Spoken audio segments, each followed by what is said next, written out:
Hello दोस्तों, नमस्ते, प्रणाम। मैं हूं मालती। हमारे यूट्यूब चैनल पर आप सभी लोग का स्वागत है। आप लोग कैसे, उम्मीद करते हैं अच्छे होंगे। मैं आप लोग को एक प्यारा सा सोहर गीत सुना रही हूँ। आप लोग को जैसे भी लगे कमेंट बॉक्स में जरूर बताइएगा और हमारे चैनल को सब्सक्राइब जरूर करिए। अंगने में बैठल सासु त बहुवरिया राजा करई, बहुवरिया राजा करई हो।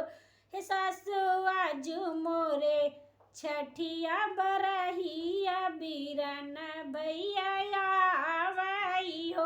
हे सासु आजू मोरे छठिया बरहिया बीरन भैया आवई हो।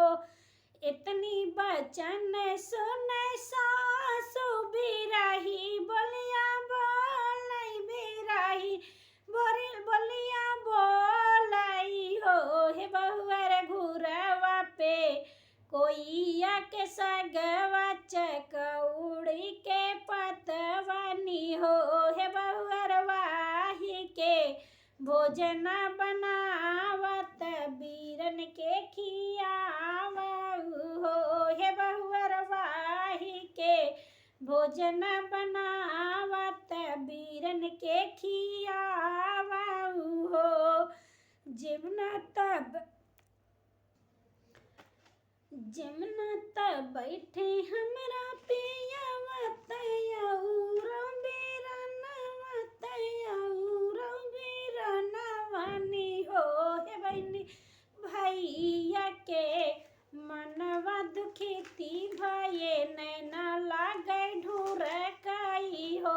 हे बहनी भैया के मनवा दुखित भये नैना लागे ढूरकई हो। के सुधियाई भैया माई के भोजन त भाभी के से जरियानी हो। भैया के सुधी बाबा के दुआरिया त नैना लागे ढूरकई हो। भैया के सुधी बाबा के दुआरिया त नैना लागे ढूरकई हो।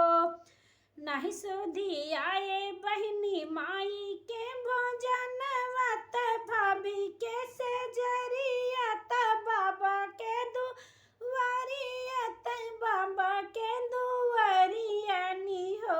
बहनी तोहरिनी देखी के हलतिया त नैना लागे ढूरकई हो। बहनी तोहरिना देखी के हलतिया त